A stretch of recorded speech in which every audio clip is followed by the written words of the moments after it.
우리 좀 소비와 저축 지금 세 번째 강의입니다.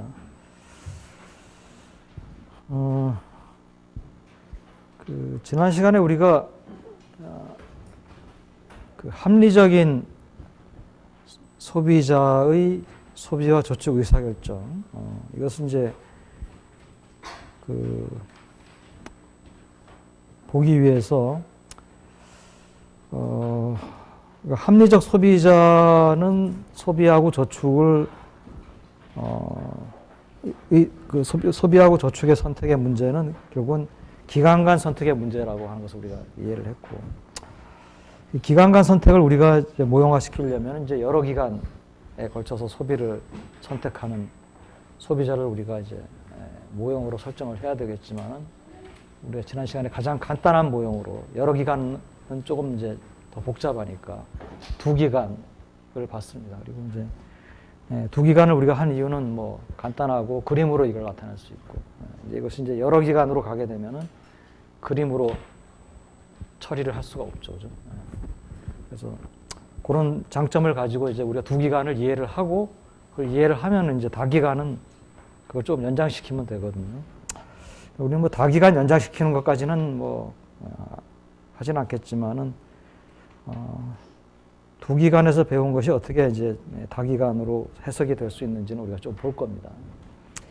그래서 우리가 이제 일단 두 기간 모형에서 소비자의 소비 선택을 보았고, 이제 소비를 선택하면은 이제 저축이 선택이 되는 거죠. 그 다음에 이제 우리가 소득 효과를 보았는데, 현재 소득도 영향을 미치지만은 미래 소득의 증가, 또는 뭐 이걸 조금 미래라고 하는 것은 이제 불확실성이 있으니까 미래 예상되는 소득의 증가, 이렇게 표현할 수도 있겠죠. 현재 소비, 미래 소비는 물론이고 현재 소비에도 영향을 미친다. 그러니까 이건 소비가 현재 소득에만 절대적으로 의존한다라고 하는 절대소득 가설이 합리적인 소비자를 우리가 생각한다면은 맞지 않는다라고 하는 그런 것을 이제 우리가, 그 다음에 우리가 이자율 효과를 봤죠. 그래서 이자율 효과는 조금 이제 복잡한 것이, 이게 이제 예산제약선의 기울기가 바뀌기 때문에 이것은 이제 우리가 마치 우리 소비자 선택에서 가격 효과와 마찬가지로 이제 대체 효과하고 소득 효과를 나눠서 봤고, 다만 이제 이 소득 소비 저축 의사결정에 있어서는 이제 이 소득 효과를 따질 때 하나 이제 좀 우리가 주의해야 될 게, 이 사람이 이자율이 오르기 전에 대부자였느냐 차입자였느냐에 따라서 이자율 상승이 소득을 증가시키는 효과가 있는 사람이 있고, 대부자의 경우죠. 이자율 상승이 소득을 감소시키는 경우가 있고, 두 가지로 나눠서 해야 된다. 그래서 우리가 지난 시간에 두 가지로 나눠서 우리가 보니까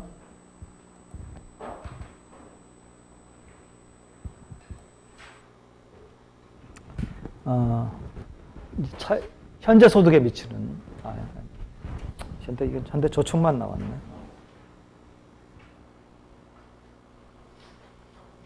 우리가 이제 보면은 대부자의 경우에는 그림은 우리가 이제 했으니까 우리가 그 결과를 보면은 대체 효과는 이제 이자율이 상승하면은 현재 소비가 상대적으로 비싸진 것이기 때문에 상대적으로 비싸진 것을 적게 소비하고, 싸진 것을 많이 소비하는 것이고, 소득은 이제 증가했기 때문에 정상제, 현재 소비하고 미래 소비가 다 정상제란 가정하에서 둘 다 증가를 하고, 그럼 두 개를 합치면은 현재 소비는 어느 쪽이 크냐에 따라서 증가할 수도 있고 감소할 수도 있고, 미래 소비는 항상 증가한다라고 하는 한쪽 방향. 이제 차입자의 경우에는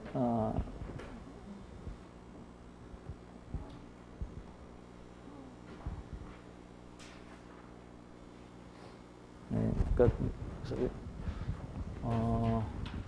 R이 상승하는 경우에 봅시다. 대부자의 경우에는 C1이 있고 C2가 있는데 대체 효과가 있고 소득 효과가 있는데, 이것이 감소하고 상승하고 소득 효과는 상승. 그래서 이자율 효과는 표시점 마크고, 차입자의 경우에는 C1하고 C2가 있는데 대체 효과는 뭐 이거는 뭐 마찬가지 양쪽이 다 같고 값이 비싸진 쪽이 현재 소비니까 소득 효과는 이제 얘네들은 소득이 감소한 이자율 상승 소득이 감소하니까 반대 방향으로 작용을 해서 전체 효과는 C1이 줄고 C2는 오히려 방향이 이제 퀘스천 마크죠. 근데 이제 여기까지는 이제 우리가 분석을 통해서 알 수가 있는데, 근데 이제 이게 흔히 우리가 알고 있는 상식 또는 이제 정책 담당자들이 정책을 하는 방향하고 이제 조금 다른 게, 흔히 이제 우리가 저축을 좀 장려를 한다. 사람들로 하여금 저축을 좀 많이 하도록 만들고 싶다라고 하면은 어떤 정책을 쓰냐면 그 저축에 대해서 인센티브를 줘야 되니까 이자율을 좀 올리는 정책을 씁니다. 그러니까 이자율 자체를 뭐 올릴 수도 있고, 또는 뭡니까, 저축을 장려하기 위해서 좀 쓰는 정책이 어떤 게 있습니까? 우리한테 중요한 거는 세후 이자율이잖아요. 세전이 아니고 사람들에게. 그러니까 뭡니까, 일부 금융상품을 만들어가지고 이거는 비과세 저축이다. 비과세 저축 상품을 만들어주는 거예요. 그러면은 이자율은 똑같더라도 세전으로는, 세후로는 세금을 안 내니까 그런 금융상품을 새로 하나 만들어주면은 사람들이 뭡니까, 이게 이자율이 세후로 보면은, 세금을 낸 후로 보면은 더 높은 이자율을 받는 상품이 하나 생긴 거랑 마찬가지잖아요. 예를 들어서, 이자 소득에 대해서 뭐 지금 현재 그 원천 징수세율은 몇 프로예요? 14%에 주민세 10% 붙어서 15.4%? 아마 그거 아니면 내가 좀 헷갈려서 그런데 15%의 주민세 붙어서 16.5%든지 아마 그럴 거예요. 자, 그 부분인데 뭐 쉽게 생각해서 20%라고 합시다. 그러면 이제 이자율이 5%인 금융상품이 있다. 그러면 실제로 세금 내고 난 다음에 나한테는 4% 떨어지잖아요. 그러니까 우리한테 중요한 거는 세후 이자율이기 때문에 4%예요. 이자. 근데 그런 금융상품을 뭐 5천만 원까지는 가입할 수 있다. 그런 상품을 만들어줘요. 그러면 내가 5천만 원까지는 5%의 이자를 받고 세후로 투자할 수 있는 게 생겼잖아요. 그러니까 이자율이 올라간 셈이죠. 그러니까 그렇게 만들어주는 것도 이제, 그래서 우리가 보통 저축을 좀 권장을 하고 싶다. 사람들로 하여금 좀 소비를 좀 적게 하고 저축을 좀 많이 하도록 만들고 싶다. 그러면은 보통 이자율을 올리는 정책을. 그게 여러분들 상식하고도 맞잖아요. 이자를 올려줘야지 사람들이 좀 저축을 좀 많이 하려고 들잖아요. 근데 여기서 보면은,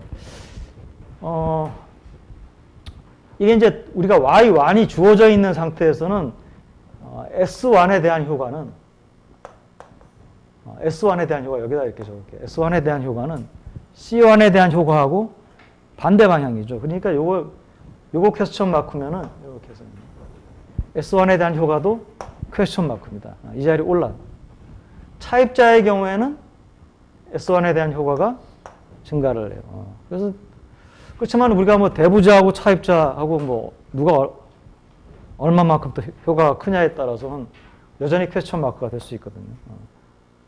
그러니까 우리 이쪽을 보면은 이자율 올려주면은 차입자 같은 경우에는 현재 저축이 늘어날 것이다. 우리가 상식적으로 생각하는 거하고 맞는데 대부자의 경우는 맞지 않거든요.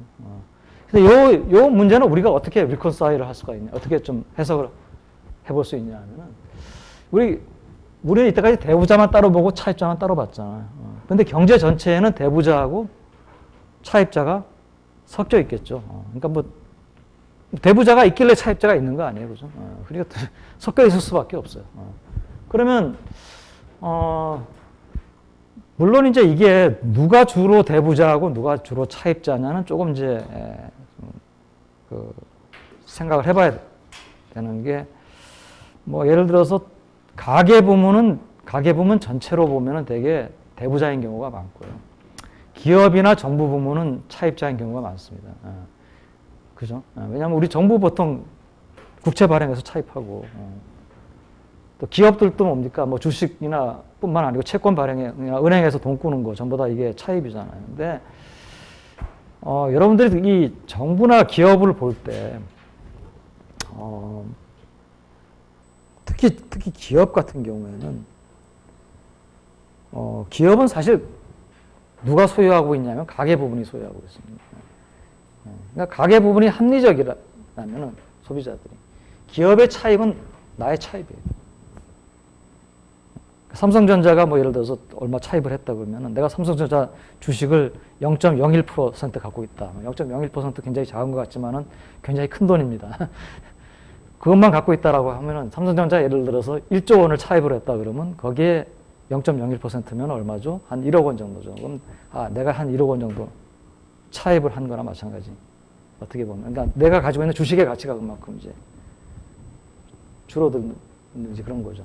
그러니까 그래서 이게 여러분들이 생각하기에는 가계 부분, 기업 부분 따로인 것 같지만은 사실은 엄밀하게 보면은 기업은 주식이라고 하는 이 수단을 통해 가지고 가계 부분에 의해서 소유가 돼 있기 때문에 가계 부분에 합치면 가계하고 주식을 합쳐 가지고 우리가 밸런스 쉿이나 뭐 이런 걸 작성한다면 사실은 그 두 개를 합친 부분에 진짜 정점에 있는 사람은 가계 부분이죠.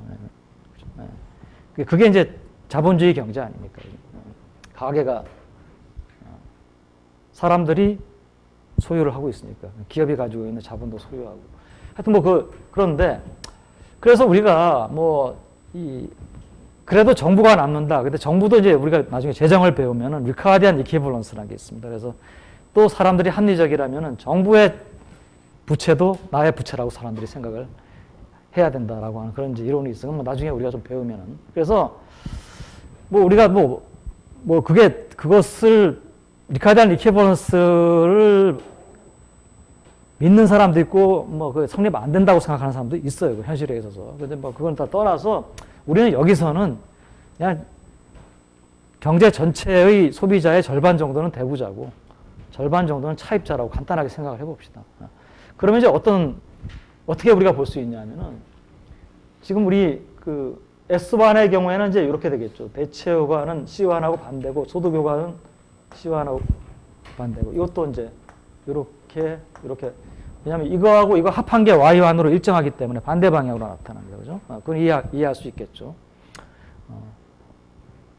어떤 사람은 C1은 따진 건 알겠는데 S1은 그럼 뭘 갖고 따져야 되느냐 그런데 사실 C1 더하기 S1은 Y1이잖아요.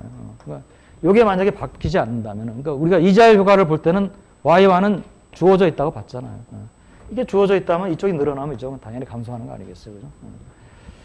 그러니까 우리가 이런 거 분석할 때 뭐를 가정하고 분석을 하는지를 여러분들이 잘 이해를 한다면은 이런 것의 답이 쉬운데 이거 분석할 때 우리가 뭘 가정하고 뭐는 움직인다고 생각하고 분석하고 뭐는 가만히 놓고 분석하느냐 이런 거를 여러분들이 제대로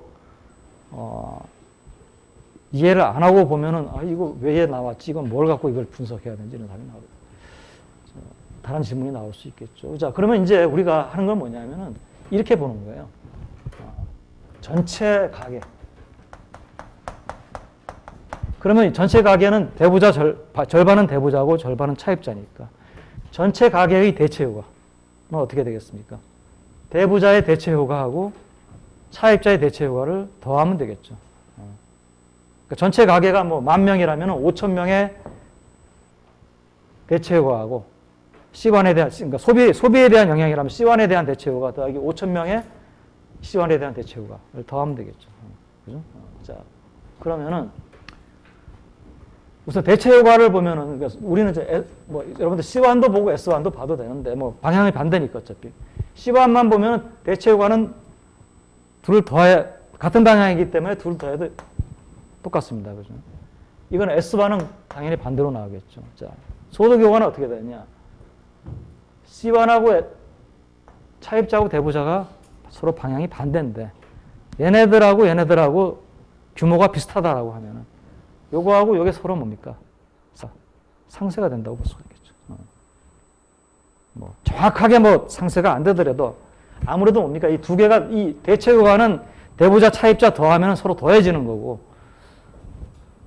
소득 효과는 대부자하고 차입자 간의 소득 효과를 더하면은 서로 일부가 상쇄가 되니까 아무래도 크기가 작아질 거 아니에요. 그러니까 이거에 비해서 이거는 뭡니까? 작다고 볼 수 있으니까 우리가 그냥 이렇게 책에 아마 이렇게 그었나? 뭐 서로 상쇄가 된다고 0이라고 썼나요? 책에? 그러니까 책은 아주 뭐 그냥 좀 쉽게 설명하려고 0이라고 한. 이게 0이면 이것도 뭡니까? 변화가 없겠죠, 그죠? 이게 이 0이라고 하는 건 이제 C1하고 S1의 변화죠. 변화가 없다는 거예요. 그러면은 대체효과하고 소득효과를 더한 게 가격효과니까. 이거는 뭐 C1은 줄어들고 S1은 늘어난다고 할 수 있고요. 아니면 이게 뭐 0이 아니더라도 이거에 비해서 작으면은 이쪽이 아무래도 지배를 하겠죠. 방향을. 그래서 우리가 그러면은 뭡니까? 우리가 얘기하는 우리는 이제 보통 얘기할 때 저축을 좀 늘리려면 이자율을 올리는 정책을 써야 된다. 그거는 뭡니까? 경제 전체를 우리가 개개인을 가지고 얘기하는 게 아니고 경제 전체를. 이자를 올리면 어떤 사람은 오히려 이자를 올라가니까 이거 내 집을 사느라고 빚을 많이 졌는데 이게 부담이 너무 커가지고 헉헉댄다. 근데 뭐 내가 기본적으로 생활 필수품이나 이런 소비는 해야 된다. 그런 사람은 저축이 오히려 줄어들 수도 있겠죠. 그러니까 우리가 이제 이자율을 올리면은 저축이 늘어난다라고 하는 것은 전체 가계에 대해서 평균적으로 얘기를 해준다는 좀 얘기로서는 맞는 얘기일 수도 있다라고 하는 거죠. 이해할 수가 있겠죠. 오케이. 좀 길게 설명했지만은 그 정도 하고 이제 우리가 다음번 주제는 뭐냐면 이제 이걸 배웠으니까 우리가 지금 합리적 소비자의 소비 이론을 이제 봤습니다. 봤기 때문에 이제 이것을 가지고 이제 소비 이론을 얘기를 할 텐데 이 합리적 소비자를 가정한 근저에 깔고 있는 소비 이론이 두 가지가 있어요. 하나는 Life Cycle Income Theory of Consumption이고 또 하나는 Permanent Income Theory of Consumption입니다. 그러니까 여기 나와 있는 평생소득 이론이라고 번역을 하기도 하고 그런데 이 두 가지를 이제 각각 얘기를 하겠습니다. 먼저 평생소득 이론입니다. 평생소득 이론의 원래 명칭은 Life Cycle Income Theory of Consumption입니다. 그러니까 뭐 정확하게 쓴다면 소비에 관한 평생소득 이론 또는 뭐 소비에 관한 어떤 사람은 이제 라이프 사이클 인컴을 생애주기 소득이라고 번역을 해가지고 생애주기 소득 이론 이렇게 이제 부를 수가 있겠죠. 그러니까 근데 이제 우리가 보통 이거를 간단하게 얘기할 때는 우리말로 오히려 이게 소비 이론임에도 불구하고 소비에 관한 평생소득 이론 하는 게 너무 기니까 그러니까 그렇다고 해서 뒤를 떼버리면 모든 이론이 소비에 관한 이론이 돼버리니까 재미가 없고 그러니까 앞에를 떼버리고 그냥 평생소득 이론 항상소득 이론도 소비에 관한 Permanent Income Theory of Consumption 아까 우리가 처음에 배웠던 케인즈의 절대소득 이론도 Absolute Income Theory of Consumption이거든요. 그러니까 왜 우리가 소비 이론인데 소득이 붙어 있느냐라고 하는 것을 이제 여러분들이 좀 이해를 할 필요가 있고요. 그러니까 소비를 결정하는 그 소득이 뭐냐 이게 이제 여러 가지 소비 이론의 차이입니다. 그러니까 케인즈의 절대소득 이론은 현재 2016년에 내 소비를 결정하는 것은 2016년의 내 소득이다. 그게 절대소득. 자, 그럼 평생소득은 뭐냐면은 소비가 평생 동안의 소득에 의해서 결정된다. 그러니까 이거는 뭐냐면은 2016년에 내 소비, 2017년에 내 소비, 2018년에 내 소비가 무엇에 의해서 결정되느냐. 내 평생 동안의 소득에 의해서 결정된다. 그러니까 내 평생 동안의 소득은 우리가 그 시점을 어떻게 잡는다에 따라서 그러니까 내 평생 소득이 내가 태어났을 때부터 평생 소득이냐 아니면 현재부터 내가 죽을 때까지의 남아있는 그 기간 동안의 평생 소득이냐. 그죠? 그러니까 뭐 그거는 두 가지는 물론 그 두 가지 의미의 평생 소득은 차이가 분명히 있는데 사실은 두 가지 중에 어떤 것을 써도 컨시스턴트 합니다. 그건 나중에 좀 얘기를 하죠. 평생 동안의 소득에 의해서 결정된다. 그러니까 평생 동안의 소득에 의해서 결정된다는 것은 벌써 케인즈의 절대소득 이론하고는 다르죠. 왜 다른지를 설명할 수 있을 것이고 평생 소득 이론의 그 근거는 뭐냐? 바로 이겁니다. 우리 다기간 소비 이론에서 예산 제약을 우리가 다기간으로 연장을 시키면 이렇게 쓸 수 있다는 거죠. 그러면 이게 지금 우리가 평생 소득을 내가 태어나서부터 죽을 때까지의 소득이라고 합시다. 그러면 이제 이 평생 소득 이론이 합리적 소비자의 소비 이론이 얘기하는 것은 뭐냐면은 나는 내가 태어나자마자 어떻게 합니까? 태어난 때부터 죽을 때까지 내가 매 기간마다 얼마를 소비할 것인지를 내가 선택을 한다는 거예요. 어떻게 선택해요? 예산 제약 하에서 내 평생 동안에 소비를 극대화시키도록. 물론 갓난아기가 그런 능력이 없다면은 어느 정도까지는 부모가 선택해 줄 수도 있겠죠. 그죠? 자, 그러면 이제 이게 만약에 내가 태어난 해의 소비, 그 다음 해의 소비, 내가 죽는 해의 소비라고 합시다. 이 모형에서는 뭐 모든 게 확실하게 결정되어 있다고 합시다. 그리고 나도 그러니까 내가 만약에 뭐 조금 좀 늘려잡아도 되겠죠. 한 100살에 죽는다. 라고 하면 내가 100살에 죽고, 나는 100살에 확실하게 죽고, 그 사실을 나도 알고 있고, 다른 사람도 알고 있고. 뭐 그런 상황이라면 내가 태어나서부터 내가 100년 동안에 내 소비를 선택을 한다는 얘기죠. 어떻게 선택을 하느냐? 내 예산 제약이에요. 예산 제약은 뭐겠습니까? 내가 이 100년 동안에 내가 벌어들이는 돈이 내 예산이 되겠죠. 그럼 내가 100년 동안에 내가 태어나서 죽을 때까지 벌어들이는 돈. 이게 바로 뭡니까? 이게 여기서 얘기하는 라이프 사이클 인컴이에요.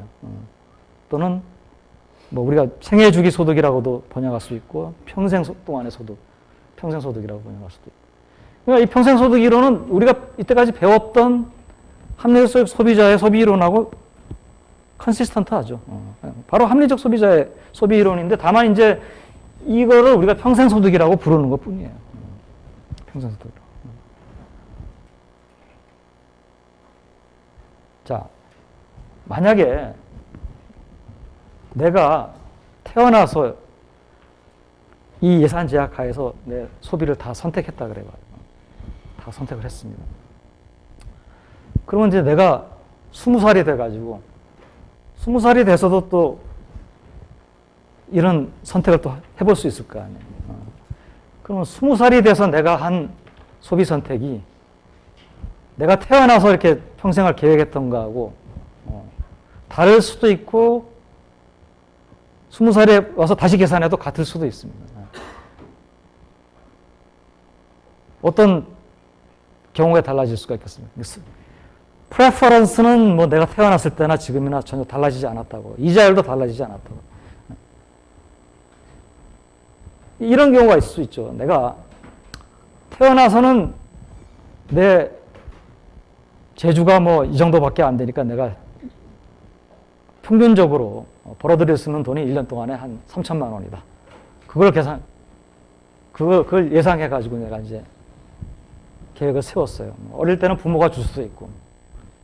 근데 내가 이제 20살이 아니고 한 25살쯤 돼가지고 이제 보니까, 내가 했던 전공이 갑자기 뭐 AI니 뭐 이런 거 상황이 바뀌는 바람에 굉장히 인기가 있는 전공이 돼가지고, 이게 3천만 원이 아니고 내가 뭐 비록 학교는 아주 좋은 데를 못 나왔지만은 한 5천만 원짜리 월급쟁이가 될 수 있는 것이 밝혀졌다. 그러면은 뭡니까? 내가 원래 태어났을 때 생각했던 것보다 내 평생 소득이 더 많아진 거죠. 그죠? 그렇잖아요. 계속 3천으로 간다고 생각했는데 25살까지는 3천으로 왔다 하더라도, 왜냐하면 부모한테서 받아서 쓰고 뭐 그랬을 테니까. 25살 이후부터는 뭡니까? 5천으로 갈 수도 있어요. 그러면 당연히 어떻게 됩니까? 소득이 늘어났는데 예산 제약선이 늘어났으니까 당연히 우리가 얘기한 게 뭡니까? 소득효과. C를 늘릴 거 아니에요. 근데 그 C를 늘리는 거를 과거를 늘립니까, 내가? 과거는 이미 지나가서 안 늘리겠죠. 과거는 과거대로 가는데. 이 이유는 뭡니까? 바뀌겠죠. 그죠? 그러니까 내가 예상치 못한 어떤 상황의 변화가 생기면은, 나는 뭡니까? 매 기간마다 계속 소비 선택을 해서 하는데, 내가 예상치 못한 변화가 생기지 않으면은, 즉, 내가 0세 때 계획을 했던 그 상황이 지금도 전혀 변함이 없다면 나는 내 계획을 바꿀 필요가 없어요. 계속 갑니다. 근데 그 사이에 어떤 변화가 생겨. 내 소득이 미래 소득이 늘어날 것으로 갑자기 어떤 사건이 생겨서. 그러면 나는 프로그램이 바뀌는 거거든요. 그러면 그때는 뭡니까? 내가 0세부터 계획했던 전체 기간 중에 지금부터 내가 계획하는 기간은 소비가 달라질 수가 있겠죠. 실제 현실에 있어서는 뭡니까? 0세부터 내가 평생 동안에 매해 뭐가 일어날지 내가 다 알 수가 없기 때문에 실제로는 뭡니까? 매 기간마다 내가 소비 선택을 상황이 바뀌니까 바뀐 상황에 대해서 소비 선택을 하고 또 바뀐 상황에 대해서 소비 선택을 하고 그래서 소비가 이렇게 바뀌어 나가는 겁니다. 우리가 처음부터 Y1, Y2, Y3가 주어져 있고 다 안다라고 하는 것은 굉장히 심플한 가정이다. 아이디어란 가정이다라고 하는. 자, 그러면 이제 뭐 그런 현실을 우리가 알고 다시 이제 우리는 심플한 가정으로 돌아가겠습니다. 그래서 우리가 이제 모든 걸 다 이제 소득이 주어져 있고 그 주어진 소득을 안다고 가정하고 어떤 샥도 발생하지 않는다라고 가정을 하고 간다면 이제 평생 소득 이론은 어떻게 이제 얘기를 하냐면 우리의 내 소비는 뭐 금년의 소비, 내년의 소비, 내후년의 소비 전부 다 뭐냐면 내 현재부터 남아있는 나머지 기간 동안에 내 평생 소득에 의해서 결정된다. 라고 이렇게 얘기를 하는 게 정확합니다. 현재, 왜냐하면 내가 상황이 바뀌면은 새로 계산을 할 테니까. 그러니까 평생 소득이라고 하는 것은 0세부터 내가 죽을 때까지의 소득이라기보다는 그건 0세 때 내가 계획을 한다면은 그게 0세 때 평생 소득이고 내가 20세 때 다시 계획을 한다면은 나의 평생 소득은 뭐냐면 20세부터 나머지 기간 동안의 소득이 뭐 일종의 평생 소득이 되겠어요. 근데 사실은 그 두 가지가 어느 정도 비슷한 게 왜냐하면은 이것 때문에 그렇습니다. 이때 이제 우리가 평생 소득이라고 할 때 지금 앞으로 벌어들일 플로스의 소득만 소득이 아니고 지금 가지고 있는 재산, 물적 재산이죠. 이것도 평생 소득의 일부로 칩니다. 그러니까 그래서 우리가 평생 소득이라고 하는 것을 정의를 할 때 신기하게도 플로우로 이걸 정의를 하는 게 아니고 웨스로 정의를 합니다. 이 웨스에는 두 가지가 있습니다. 하나는 휴먼 웨스, 인적 자본이라고 그러고 인적 자산, 인적 자본, 인적 자산이라고 합니다. 그 다음에 NW는 난휴먼 웨스. 난휴먼 웨스는 이제 사람하고 그러니까 휴먼 웨스는 사람에게 체화되어 있는 웨스입니다. 그러니까 내가 일을 해야지 뭐 일을 받는 근로소득이라든지 아니면 뭐 이런 것들이 이제 휴먼 웨스고요. 난휴먼 웨스는 이제 이자 소득이나 배당 소득이나 뭐 이런 것들이 이제 임대 소득, 주택을 가지고 있으면 임대 소득 이런 게 이제 난 휴먼 웨스죠. 근데 사실 이 두 가지가 저거 마찬가지인 게 이제 여러분들 보면은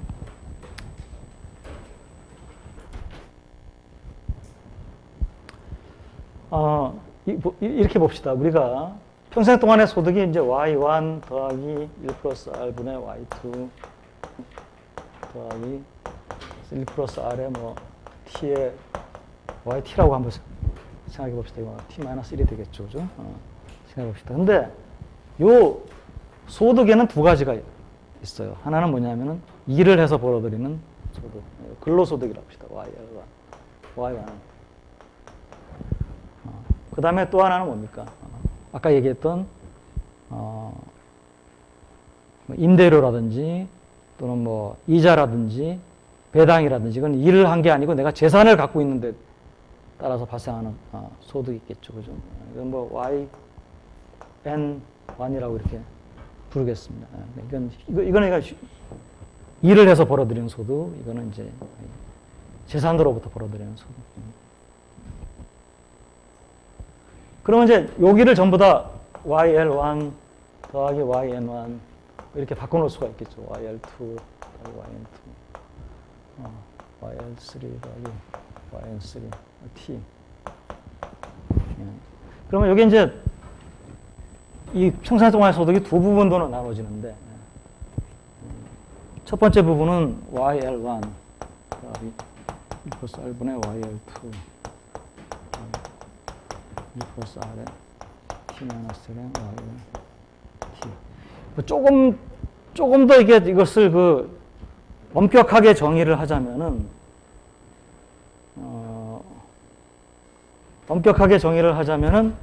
사실 이게 만약에 세전 소득이라면은 이제 세금을 빼줘야지 되고요. 이걸 우리가 이 자체를 세우라고 생각한다면 세금 굳이 안 빼도 되고. 더하기 yn1 더하기 1 플러스 r분의 yn2 더하기 1 플러스 r분의 t 마이너스 r의 ynt가 되겠죠. 자, 요 부분을 우리가 휴먼 웨스라고 부릅니다. 휴먼 웨스라고 하는 것은 뭐냐면 어떤 사람이 평생 동안에 벌어들일 근로소득의 현재 가치. 그러니까 이거는 뭐 좀 이런 예를 드는 것은 좀 그렇지만은 노예의 가치를 따진다라고 만약 노예제도는 지금 없지만 왜냐하면 자기의 의사에 반해 가지고 일을 시키는 것은 불법이기 때문에 노예제도는 없지만은 만약에 노예의 가치를 따진다 아니면 여러분의 뭐 예를 들어서 뭐 이 가치를 따질 때가 있어요. 어떨 때 따질 때가 있습니까? 뭐 자동차 사고가 나가지고 안타깝게도 뭐 사망을 했다 그러면 이 사람의 보상금을 얼마를 줘야 되냐 이런 거 할 때 우리 사람의 가치를 따진다는 거는 생명의 가치를 따진다는 거는 참 뭐 문제가 좀 있긴 하지만은 보상금 얼마나 책정해야 되느냐라고 할 때 이 사람이 모든 사람을 똑같게 보상금을 책정을 하지 않습니다. 이 사람이 굉장히 고소득을 벌어들일 수 있는 여력이 있는 사람이라면 보상금은 그만큼 더 높아지고요. 단순한 뭐 근로를 하던 사람이다 그러면 보상금은 낮아져요. 그러니까 그게 뭐냐면 그 사람의 평생 동안에 벌어들일 수 있었던 돈이 얼마냐라고 하는 것을 일종의 똑같이는 못 주더라도 기준이 될 수 있는 거예요. 그게 이제 어떤 사람의 가치를 이렇게 따진다라고 하면은 이런 식으로 따지겠죠. 이 사람이 만약에 이 사람이 변호사라면은 유명한 능력 있는 변호사라면은 뭐 얼마씩 벌 수 있었을 텐데 그것을 현재 가치로 환산하면 얼마가 될 것이다. 이렇게 따질 수가 있겠죠. 그게 이제 휴먼 웨스입니다. 휴먼 웨스. 난휴먼 웨스는 뭐냐면 이제 이게 이쪽 방향 이쪽이 난휴먼 웨스인데 이제 이건 어떻게 되냐면 여러분들이 보세요. 이게.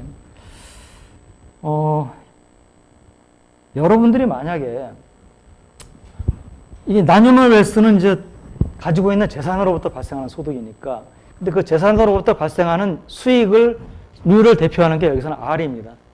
그럼 여러분이 만약에 뭐 A라고 하는 크기의 재산을 갖고 있다라고 하면은 첫 해에는 얼마가 수익으로 발생하겠습니까? RA가 발생합니다. 그 다음에 이때는 R 더하기 R 스퀘어 A가 발생합니다. 맞나요? 틀렸나요? 어떻게 되죠? 이때는 왜냐하면 1 플러스 R RA가 발생하고 이것이 제곱이 되면 좀 곤란할 것 같은데 1 플러스 R 요거까지 합치면은 난휴먼 웨스가 1 플러스 RA가 되잖아요. 거기에 다시 또 R이 붙기 때문에 아마 이렇게 뭐 써주는 게 이런 식으로 이제 만약에 써준다라고 하면은 이거를 만약에 지금 yn 대신에 이걸 집어넣고 y2 대신에 이걸 집어넣고 뭐 이거는 이제 r의 1 플러스 r t 마이너스 1의 뭐 이인가요? 뭐. 그러면은 이게 1 플러스 r분의 1이 공비가 되고 뭐 초항이고 항이 t개고 하면은 이게 아마 거의 A하고 같게 나오지 않을까 싶은데 맞나?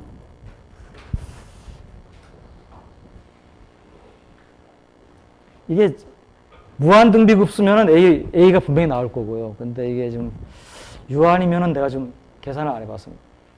하여튼 뭐냐 하면은 내가 여러분에게 얘기하려고 하는 거에 정확한 계산보다는 뭐냐 하면은 요게 내가 현재 가지고 있는 웨스트로부터, 난휴먼 웨스트로부터 발생하는 수익이라면은 이것의 현재 가치는 무엇하고 같으냐면 내가 가지고 있는 재산의 가치하고 같을 거 아니에요. 여러분도 생각해 보세요. 내가 현재 가지고 있는 재산이 앞으로 수익을 이만큼 벌어들여요. 그걸 현재 가치로 환산했어요. 그 값이 현재 내가 가지고 있는 재산보다도 많다. 가치보다도 많다. 내가 가지고 있는 재산은 1억 원인데 이 재산으로부터 발생할 수익의 현재 가치가 1억 5천만 원이다. 그러면 이 재산의 가치가 1억 원으로 남아있겠습니까? 이거를 내가 누군가 나한테서 사가지고 1억 1천만 원에 사갖고 가면은 현재 가치로 4천만 원을 벌잖아요. 그럼 누군가가 이 재산이 만약에 집이면은 집을 살라 그럴 거고 주식이면 주식을 사갈라 그럴 거고 나한테 비싼 값을. 얼마까지 올라가겠습니까? 1억 5천만 원까지 올라가겠죠. 그러니까 뭐 이걸 정확하게 계산을 하는 것보다는 뭡니까? 현재 내가 가지고 있는 재산이 제대로만 가치가 평가가 된다면 이거는 뭡니까? 내가 이 재산으로부터 미래에 발생할 non-human, 그러니까 이게 근로소득이라고 하면 비근로소득의 현재 가치에 합하고 재산의 가치는 같아질 거라는 얘기죠. 그래서 우리가 이렇게 길게 안 쓰고 뭡니까? 평생소득은 NW 더하기 HW다. 이게 HW고 이 A가 NW죠. 그래서 두 개를 합친 게 평생 동안의 소득하고 같지 않아요. 그래서 그런 논리입니다.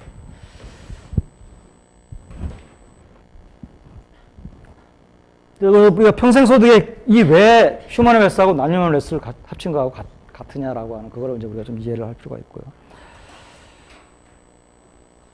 이제 조금 이제 구체적인 모형을 이 평생소득위원회이 가지는 인플레이케이션을 보기 위해서 모형을 좀 설정을 하겠습니다.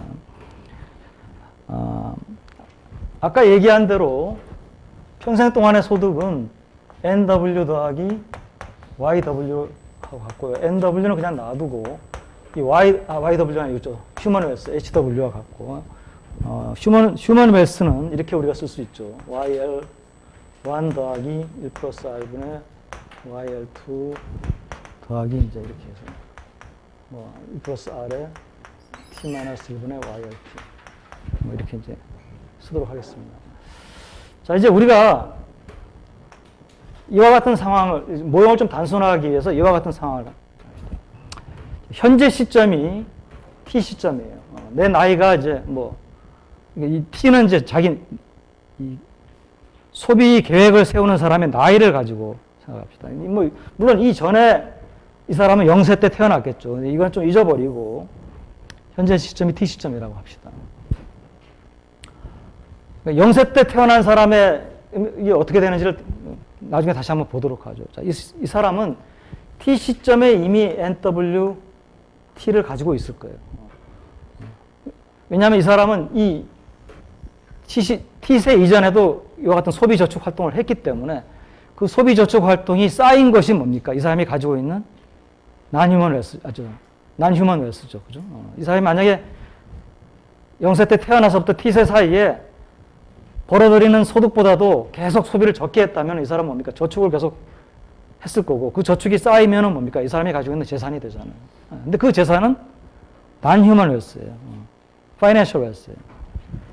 그 다음에 이제 이게 뭡니까? 이 사람이 나머지 기간 동안에 근로소득만 있잖아요. 그 다음에 나머지 기간은. 이게 이제 human wealth가 되는 부분인데 우리가 나머지 기간을 간단하게 보기 위해서 이제 좀 우리가 가정을 하겠습니다. 단순화 가정. 이거는 단순화 가정이라고 하는 것은 현실성이 좀 떨어질 수는 있지만은 우리가 이제 이걸 좀 쉽게 이해를 하기 위해서 단순화시켜. YL1 equal YL2 equal. 그러니까 모든 기간에 있어서 소득이 같다고 가정을 하겠습니다. 이거는 뭐 그렇지 않을 수도 있지만. 두 번째는 이제 뭡니까? R equal. 이건 정말 단순화 가정입니다. 그러니까 이거 분모 이렇게 쓰는 거 귀찮으니까 R을 제로라고 하겠습니다. 자, 그러면은 R을 제로로 놓는 순간에 뭡니까? 우리가 서로 다른 기간의 소득을 다 그냥 더할 수가 있어요. 걱정할 필요가 없어요. 이 밑에는. 그냥 덧셈을 할 수가 있습니다. 그러면은 요게 더구나 요게 다 각각이 뭡니까? YL이죠. 그러면은 이제 이게 t까지니까 현재가 t고 내가 죽는 시점이 저기 미안합니다. 하나가 더 있어요. 내가 죽는 시점하고 미안합니다. 이게 저기 이게 YLR이고요. 이렇게 합시다. 미안합니다. 요걸 내가 지금 YL 어디까지냐? YL R까지가 YL하고 같아요. R은 T보다 작아요. 그러니까 이건 뭐냐면 R은 뭐냐면은 T는 죽는 시점이고 사망하는 시점이고 R은 retire 하는 시점입니다. retire. 더 이상 일을 근로를 안 하는. 근로 안 해도 소득은 있죠. 왜냐하면 재산은 있으면. 그러니까 근로를 안 하는 시점입니다. 그러니까 이 얘기는 뭐냐면 R이 T보다 작다라고 하는 것은 내가 사망하기 전에 리타이어 한다는 얘기죠. 그러면 이제 그 YL R 플러스 1 equal YL R 플러스 2 equal 해가지고 YL T까지는 그러면 뭡니까? 제로로 놓는 거예요. 그때는 소득이 근로소득은 없다. 그러면 이제 여기다가 내가 만약에 근로소득을 여기다 표시를 한다라고 하면은 이렇게 되겠죠. 여기가 만약에 R이고 여기가 T라고 하면은 우리가 R을, 이자율이 제로기 때문에 그냥 더해도 되거든요. 그러니까, 이렇게 면적을 하면은, 요게 바로 뭡니까? 요게 휴먼 웨스가 되겠죠.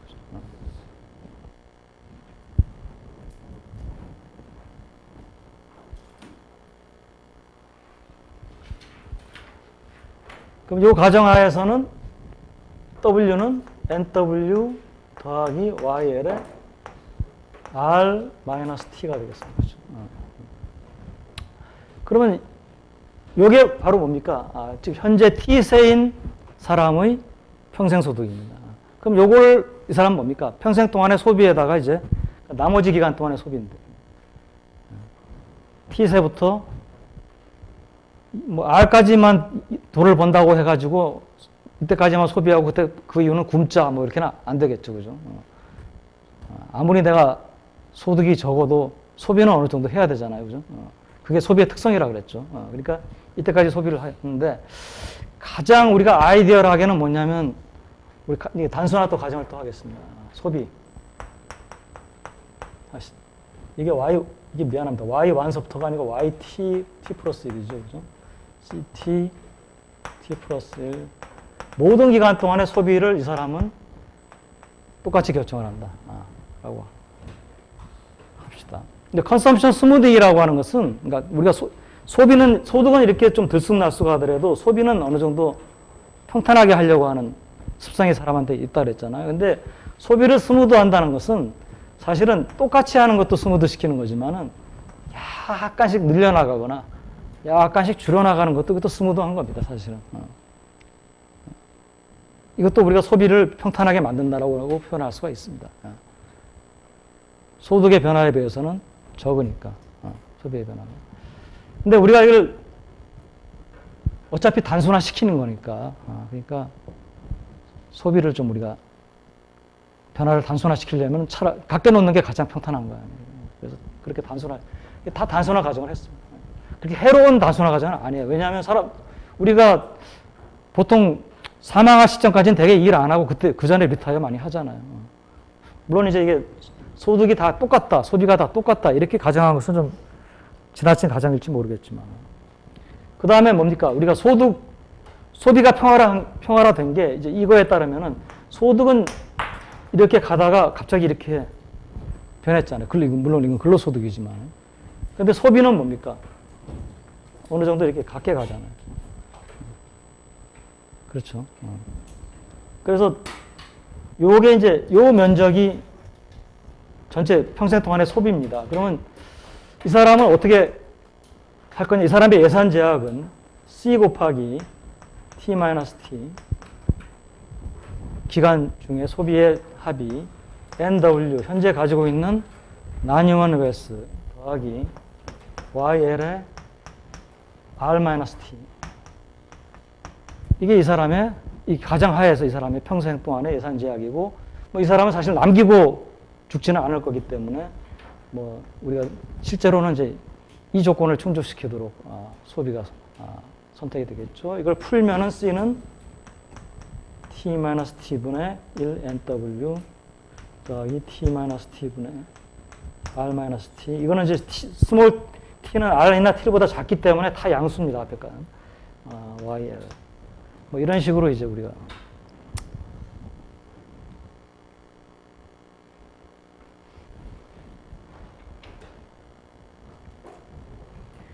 이때 이제 만약에 0세 때 뭐 이 이전에 내가 소비를나 저축을 선택한 것은 그러면 어떻게 되느냐?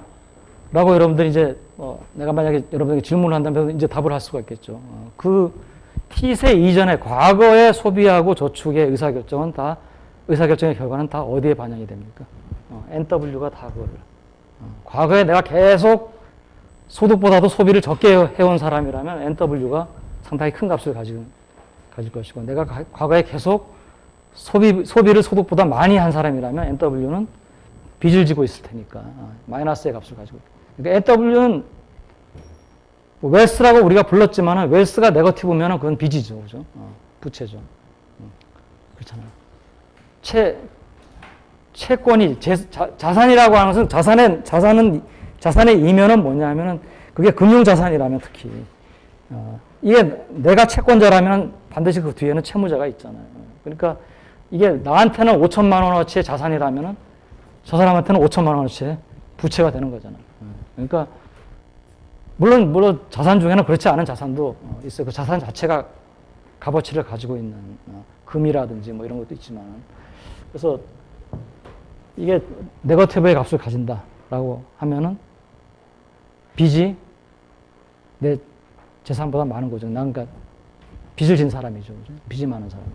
근데 그 자체는 무엇에 의해서 결정이 되느냐? 태어나서 T세까지의 나의 소비저축 의사결정에 의해서 결정이 돼서 이미 이건 나한테 주어지는 거예요. NW는 내가 T세의 기간을 시작하는 시점에서는 뭡니까? 이미 내가 어떻게 할 수 없는 나의 상태입니다. 그래서 우리가 이걸 스테이트라고 불러. 나의 스테이트. 나의 상태죠. 내가 과거로 돌아가서 뭘 하지 않는 이상 이건 변화시킬 수가 없잖아요. 자, 이제 이게 여기까지 왔어요.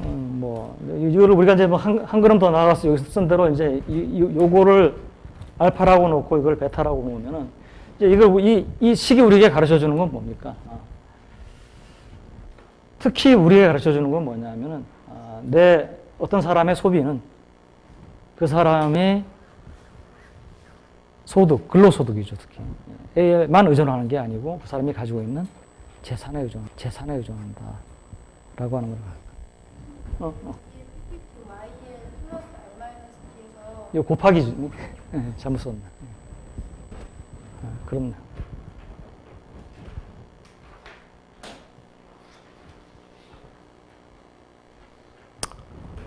이걸 가지고 이제 우리가 조금, 몇 가지 이제 평생소득 이론이 가지고 있는 어떤 그 해석을 좀 해보겠습니다. 아까 그 식을 YL로 양변을 나눠봅시다. 이걸 사실 YL로 나눠도 되고 Y로 나눠도 됩니다. 근데 YL로 나누는 이유는 좀 간단하게 하기 위해서 우리가 좀 보기 위해서 YL로 나눈 거예요. 그럼 YL분의 C 이퀄 이렇게 쓰도록 하겠습니다. 원래 소비 성향은 Y분의 C죠. 그죠? Y분의 C인데, 뭐 여기서는 그냥, Y하고 YL이 어느 정도 비례한다. 근로소득하고 전체 소득이 어느 정도 비례한다라고 생각을 하고 그냥 YL분의 C를 우리가 평균 소비 성향이라고 부르겠습니다. 그러면은 평균 소비 성향이 어떻게 변하냐면은 소득이 증가하면은, 즉 YL이 증가하면은 요걸 보는 게 아니고 요걸 봐야지만 이제 요저 보면은 YL이 증가하면은 단기적으로 평균 소비 성향이 감소한다. 왜? 베타는 이거는 이미 주어져 있는 상수라고 볼 수 있고, 그러니까 뭐냐면 나도 내가 몇 세까지 살고 몇 세 은퇴한다는 게 정해져 있고, 여러분도 각각이 다 정해져 있으면 모든 사람의 어떤 평균적인 베타 베타 값은 이 사람도 정해져 있고 이 사람도 정해져 있고 경제 전체가 다 정해졌다고 볼 수가 있습니다. 그러니까 이건 상수고 알파도 마찬가지죠. 상수라고. 현재 자기 나이 다 다를 수도 있지만 나이하고 남아있는 은퇴할 때까지의 기간 다 정해져 있다면 상수예요. 그러면은 자 소득이 증가할 때 YL이 분명히 증가하죠. 그러면 NW는 어떻게 되느냐? NW는 소득이 증가할 때, 그러니까 만약에 NW가 소득이 증가할 때 NW가 non-human wealth가 같이 증가를 하면은 평균 소비 성향은 일정한 것이고 소득 증가분보다 작게 증가한다면 평균 소비 성향은 떨어져야 되겠죠. 근데 경제학자들이 주장하는 것은 사람들의 근로소득이 증가할 때 또는 소득이 증가할 때 non-human wealth는 단기적으로 근로소득의 증가분보다는 작게 증가한다. 그럼 이제 당연한 게 뭡니까? non-human wealth는 저축이 쌓여서 되는 거거든요. 과거에 상당 기간 동안 저축이 쌓인 건데 non-human wealth는 지금 금년에 갑자기 내 저축이 소득이 증가했어요. 그럼 분명히 나도 소득이 증가했으니까 소득 증가분의 일부는 소비를 증가시키고 일부는 저축 증가에 쓸 것이고 그러면 당연히 저축 증가하겠죠.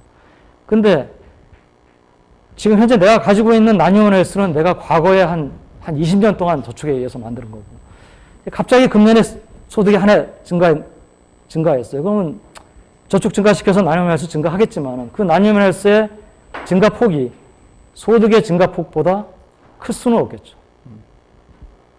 일반적으로 생각할 때. 그렇잖아요. 내가 가지고 있는 non-human wealth는 내가 만약에 한 40세를 하면 지난 한 20년 동안 내가 저축을 쌓아서 만든 것이고. 근데 금년에 소득이 증가하면 분명히 저축은 좀 증가하겠지만 금년에 한 해 저축 증가한 거 가지고 non-human wealth 그동안에 쌓아온 그거를 소득이 만약에 20% 증가했다. 저축이 좀 증가하겠죠. 저축이 20% 또 증가했다고 합시다. 그러면 저축도. 근데 non-human wealth가 20% 증가할까요? 저축 한 해 증가한다고? 그렇지 않을 거 아니에요. non-human wealth는 20년 동안의 저축은 변함이 없고 금년 한 해 조금 더 넣었다고 해가지고 만약에 20년 동안의 저축이 과거에 일정했다면 금년에 20% 소득 증가하면 non-human wealth는 1%만 증가할 겁니다. 그러니까 그런 계산을 여러분들 쉽게 할 수 있잖아요. 그러니까 결국은 뭐냐면 단기적으로, 이건 단기적인 얘기입니다. 단기적으로 YL이 증가했을 때 YL분의 C는 알파의 YL분의 NW 더하기 베타인데 일정이고 요거 증가하지만은 요거는 뭡니까? 요 증가하긴 하지만은 이 화살표보다는 작게 증가하니까 전체적으로는 감소를 하고 따라서 뭡니까? 이거는 감소를 하는 거예요. 얘가 어떻게 되는지를 우리가 알기 위해서 얘를 봐야 된다는 거예요. 이 식은. 그러니까 얘가 왜 감소하느냐? 이 식이 이쪽 오른쪽이 가르쳐 주는 겁니다. 이쪽이 감소하기 때문에 이렇게 해석을 하면 틀린 해석이에요. 이쪽을 가지고 설명을 하는 게, 왜냐하면 평생소득 이론이 이렇다라고 하니까, 평생소득 이론이 맞다면은 사람들은 이런 식으로 사람들의 평균 소비 성향이 이렇게 바뀔 것이다. 이렇게 읽을 수가 있는 것이죠. 그럼 이거는 뭡니까? 우리가 관찰하는 것과 일치합니까? 일치하죠. 특히 이제 우리가 단기 시계열 자료에서 사람들의 우리나라 경제 전체의 소득이 증가하면은 우리나라 경제 전체의 평균 소비 성향은 감소할 것이다. 자, 요거를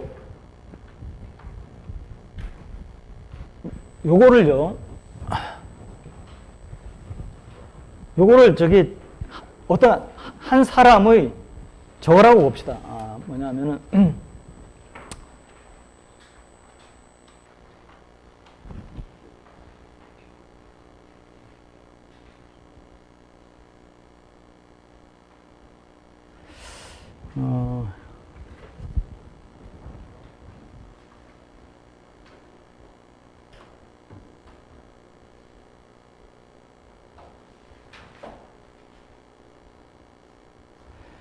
지금 내가 얘기한 것은 이제 시간이 변함에 따라서 소득이 증가하는 경우에 단기적으로 소득이 감소하는 거잖아요.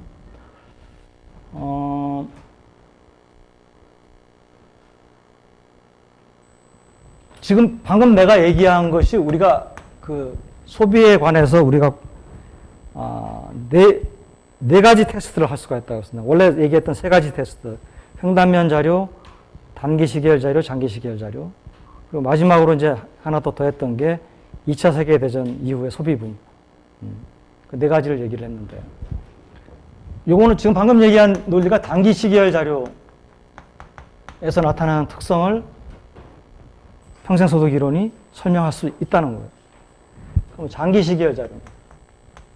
장기 시계열 자료는 뭐냐면은 어떤 경제의 YL이 증가는 했는데 이게 한두 해 증가한 게 아니고 증가하는 것이 한 20, 30년 동안 굉장히 오랫동안 계속이 돼요. 그러면 이제 뭡니까?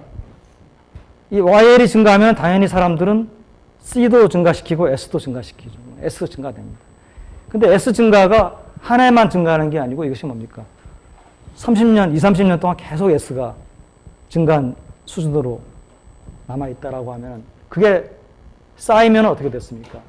NW의 크기에 비해서 새로 증가된 저축의 합이 20, 30년 동안의 합이 상당히 크겠죠. 그 얘기는 뭐냐? 그것도 NW의 일부니까. 그러니까 장기에는 뭡니까? YL이 증가한 것이 한두 해가 아니고 2, 3년 동안 지속이 되면은 이거의 증가분하고 NW의 증가분이 거의 비슷하게 될 거라는 얘기예요. 그러면 YL분의 C는 변함이 없이. 왜냐하면 이거 올라가는 거하고 이거 올라가는 것의 비율이 비슷하면은 서로 분모 분자의 변화율이 상쇄가 돼가지고 일정할 것이다. 그러니까 장기는 YL분의 C가 일정하고 이거는 YL분의 C가 감소해요. 언제? as Y가 증가함에 따라서. YL이 증가함에 따라서. 그러니까 이거는 이제 케인즈의 이론이 설명하지 못한 거죠. 또 한 가지가 있습니다. 2차 세계대전 이후의 소비붐. 이거는 뭡니까? 이거는 뭐 아주 쉽죠. 이 NW가 설명을 해주는 거죠. NW가 이미 뭡니까? 전쟁 중에 저축에 의해서 쌓여 있었어요. 전쟁 중에 저축은 뭡니까? 일종의 강제 저축이라 그랬죠. 소득은 벌리는데 이걸 가지고 뭘 살려고 그러는데 생활 필수품을 생산을 안 하니까 별로. 아니면 레이셔닝을 하니까. 뭐 사람들이 원하는 생필품보다 적으니까 할당을 하든지 뭐 했을 거 아니에요. 그죠? 배급제 하든지. 그러니까 내가 쓰고 싶어도 못 써서 사람들이 뭡니까? NW가 쌓여 있었어요. 크게.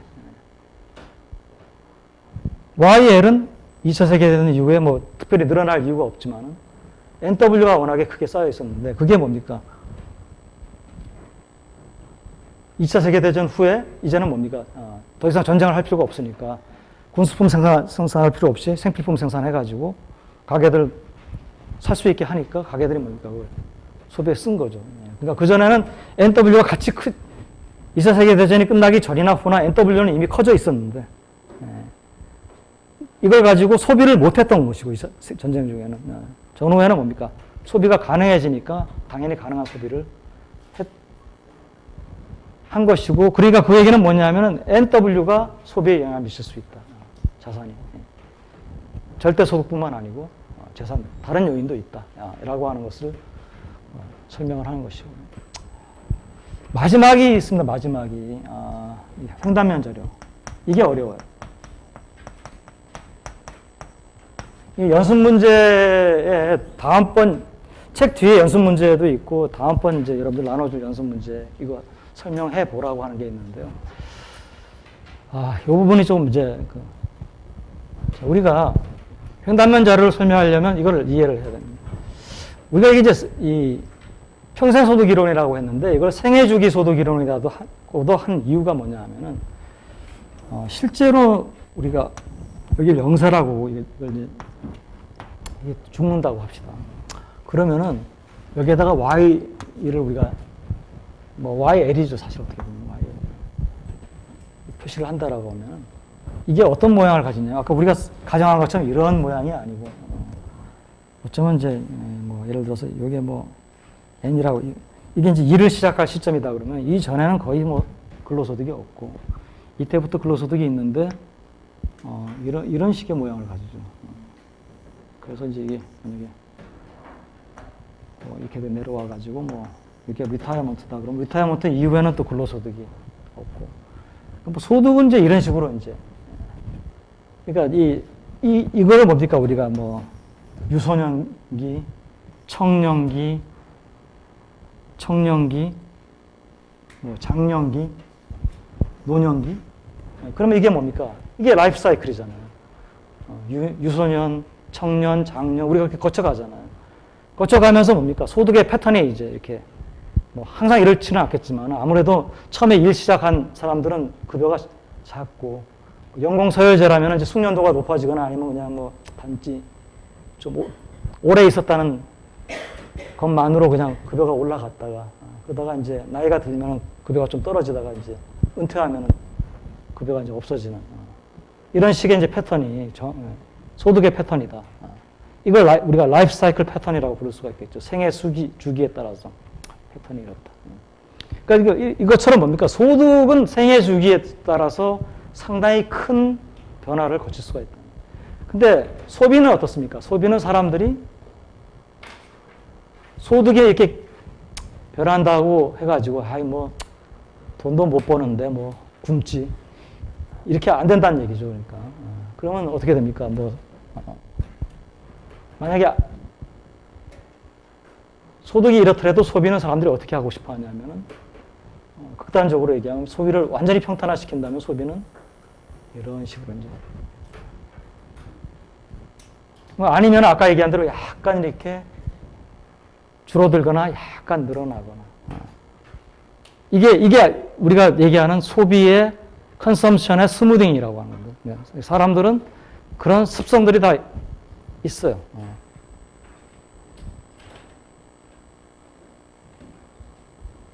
그러니까 뭐 나는 이렇게 않고 나는 이렇게 소비하는 사람이다. 그러면 그 사람의 소비는 다른 이론으로 설명할 수밖에 없어요. 일반적인 사람이 아니죠. 그런 사람은 좀. 뭐 일반적인 사람들은 우리가 보면은 이런 식으로 소비를 해요. 정확하게 같지는 않아도. 물론 소비도 변하겠죠. 변하지만은 소득이 변한다고 해서 소득만큼 변하지는 않아요. 그게 우리가 한계 소비 성향이 0보다 크고 1보다 작다는 그게 이제 그걸 가르쳐 주는, 바로 그 얘기를 해주는 거거든요. 내가 소득이 늘어났는데 소득 늘어나는 것보다 소비를 적게 늘린다. 그게 바로 소비를 스무드하게 한다는 얘기입니다. 자, 이렇게 되는 경우에 이제 어떤 특성이 있냐면, 이게 라이프 사이클이 이렇게 소년, 청년, 장년, 노년인데, 이때의 우리가 Y분의 C, 즉 APC를 한번 보면, C는 거의 일정한데, Y는 뭡니까? 크게 변하죠. 언제가 높으냐면, 이때가 하이예요. 그죠? Y는 작은데 C는 일정하니까. 이때는 하이입니다. 이때 뭐 한 미들 정도고 이때는 로우입니다. 그죠? 그러니까 우리가 이게 대략 사람들의 소득이 발생하는 패턴이 그 사람의 라이프 사이클하고 어느 정도 연관이 있다면 그 사람의 라이프 사이클에 따라서 그 사람의 평균 소비 성향이 어느 정도 되는지, 또는 거꾸로 얘기하면 평균 저축 성향이 얼마만큼 어떻게 변할지를 우리가 얘기할 수가 있겠죠. 이 이론에 따르면. 그러면 언제가 평균 저축 성향, 평균 소비 성향이 가장 높을 때입니까? 평균 소비 성향. 어릴 때 하고 노년기. 여기에 따릅니다. 그러니까 이 그림에 따르면이죠. 그 다음에 가장 낮을 때는 장년기, 한참대 소득을 많이 벌일 때, 청년기는 한 중간 정도, 미들. 이렇게 이제 우리가 얘기를 해줄 수가 있다는 것이죠. 그러니까 보통 얘기하기는 유년기하고 노년기가 평균 소비 성향이 높은 때고, 청년기, 장년기가 평균 소비 성향이 낮은 때라고 두 개 합쳐가지고 이제 청장년기 때가 이제 돈을 벌 때니까 평균 소비 성향은 비교적 낮을 때다.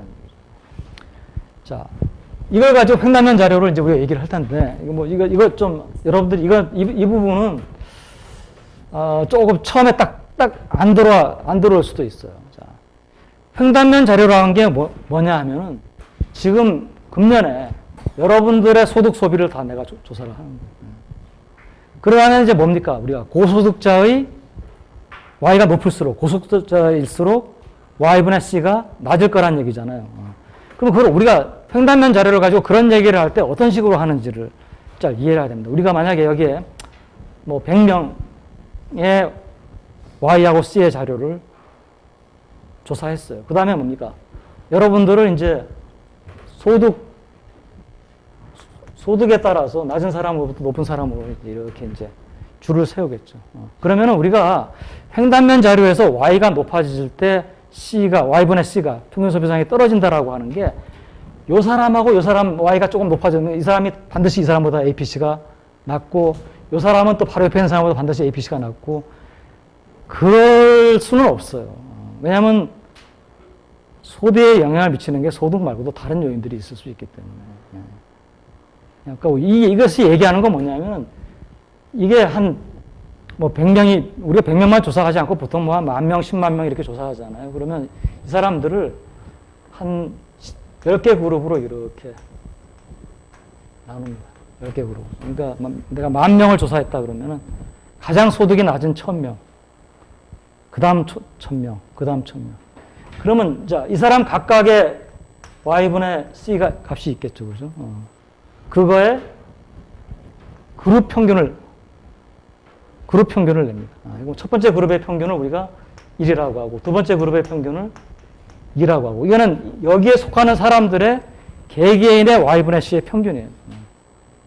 그러면 이 사람들은 의 소비는 어떤 사람은 뭐 금년에 몸이 좀 아파가지고 의료 비용이 늘어났을 수도 있고, 뭐 여러 가지 개개인은 사정이 있지만은 소위 말해서 여러분들이 통계학에서 배운 대수의 법칙에 의해서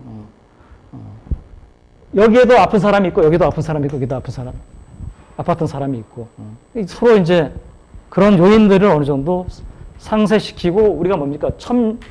그룹을 나눈 기준이 뭡니까? Y에 의해서 그룹을 나눴으니까 Y만의 효과를 어느 정도 볼 수가 있다는 거죠. 그렇게 했을 때 얘보다는 뭡니까? 얘가 Y가 높으니까 얘가 더 낮고 이렇게 그룹을 해요. 자, 일단 이렇게 이제 이해를 하고요. 자, 그러면 이제 내가 이 그룹하고 이 그룹을 비교를 한다고 합시다. 이 그룹의 Y분의 C고, 이걸 A라는 그룹이라고 하고, 이거는 Y분의 C에 이걸 B라는 그룹을 비교를 한다고 합시다. 자.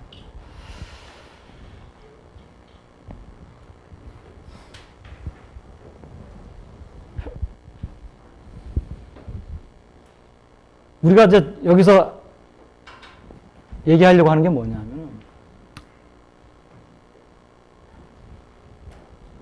지금 이게 고소득, 여기에 비해서는 고소득이잖아요.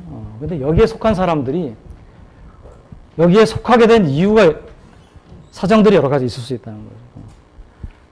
하나는 뭐냐면은, 나는 원래 그냥 평생 동안 매 기간마다 여기에 속한 얘하고 얘를 비교할 때, 얘는 얘보다도 아까 얘기한 우리 그림에서 이게 평생 동안 청장기의 소득이잖아요.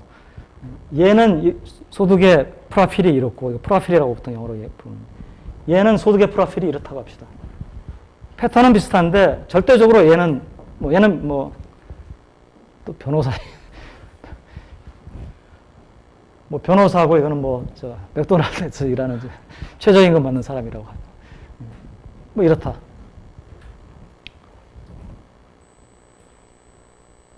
그러면 당연히 얘는 얘보다 소득이 높게 나오겠죠. 그런데 이럴 수가 있다는 거죠. 이렇게 돼 있는데 두 사람의 소득이, 얘는 평생이 소득이 이런데 이 두 사람의 나이가 달라요. 그럼 이 조사를 할 때 나이가, 이 사람은 나이가 이때 조사가 됐다고 합시다. 이 사람은 이때 조사가 됐다고 합시다. 서로 나이가 다르기 때문에 동일 시점에 조사했지만 이 사람이 노년기일 때 샘플에 들어간 것이고 조사 대상이 된 거고, 이 사람은 청년기일 때 또 장년기일 때 조사 대상이 됐어요. 자, 그러면 이 사람은 어느 그룹에 들어가겠습니까? 이 사람은 요 그룹이겠죠. 소득이 낮으니까. 이 사람은 소득이 높으니까 요 그룹에 들어가겠죠. 그러니까 그 얘기는 뭐냐 하면은 고소득 그룹일수록 어떤 사람들의 비중이 높아질 가능성이 있어요. 청장년의 비중이 높겠죠. 그렇잖아. 고소득자일수록. 그러니까 고소득자가 아니고 고소득 그룹일수록. 이런 그룹일수록. 물론 예외적으로 뭐 노년도 들어갈 수가 있습니다. 뭐 굉장히 돈이 많거나 아니면 그 사람의 기능이 뭐 나이가 들어서도 필요한 사람이거나 뭐 들어갈 수 있겠죠. 그렇지만 아무래도 여기에는 뭡니까? 한참 일을 하고 돈을 벌 사람들이 여기 들어. 근데 그 사람들은 뭡니까? 청장년기는 평균 소비 성향이 낮아요. 그러니까 이 사람들이 왜 평균 소비 성향이 낮으냐? 소득이 높아서가 아니고 이 사람들은 여기에 우리가 여러분들 표본 조사를 해가지고 그 중에서 고소득자를 뽑았더니 이 사람들이 나이를 보니까 청장년일 가능성이 높아요. 저소득자는 뽑아가지고 보니까 뽑을 때는 소득만 가지고 보고 뽑았는데 뽑아놓고 보니까 유년이나 아니면 노년인 사람들이. 근데 청장년은 뭡니까? 평균적으로 평균 소비 성향이 높아요. 노년이나 유년은 평균 소비 성향이 낮아요. 그러면 이 사람들의 이 사람들의 각각의 평균 소비 성향의 평균을 내는데 평균 소비 성향이 낮은 사람들이 많거든요, 여기는. 낮게 나오겠죠, 평균. 높은 사람이 많겠죠, 여기는. 높게 나오겠죠. 그러니까 이 나이 때문에 그렇다는 거죠. 그게 이제 횡단면자료에서 왜 Y가 높은 그룹일수록 APC가 낮게 나오냐를 평생소득 이론을 가지고 설명을 해줍니다. 그러니까 이 설명이 여러분들이 뭘 그렇게 어렵게 설명을 해야 되느냐 이렇게 뭐냐면 이거 내가 설명하느라고 상당히 많은 시간을 썼거든요. 그런데 그렇게 설명할 수밖에 없어요. 자, 평생소득 이론.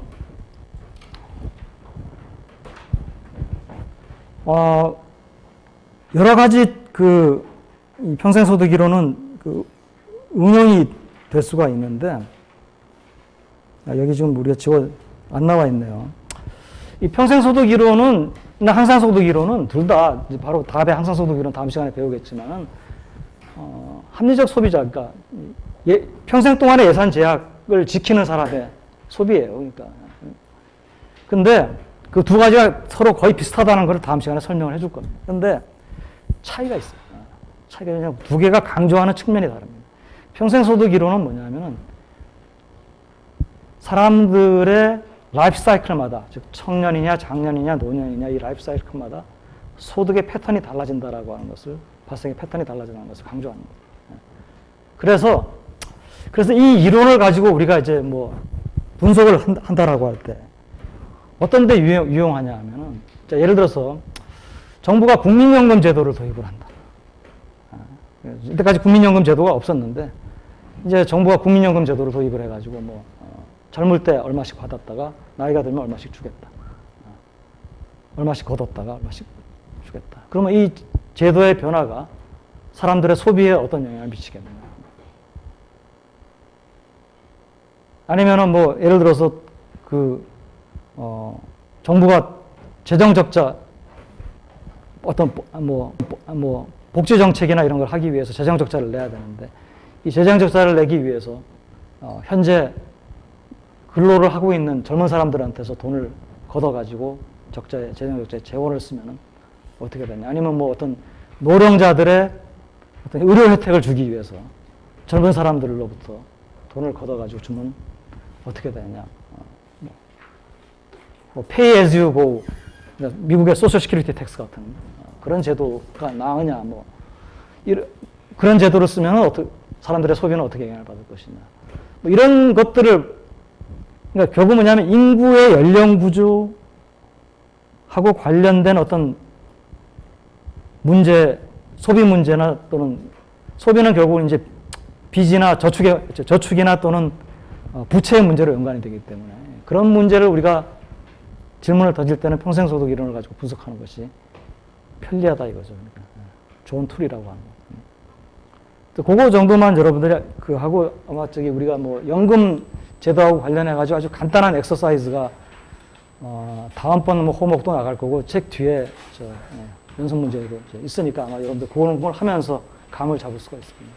다음 시간에는 우리 이것만 할 수가 없기 때문에 가능하면 항상 소득 이론 하고 유동성 제약을 같이 좀 빨리 끝내도록 그렇게 하겠습니다. 오늘 여기까지.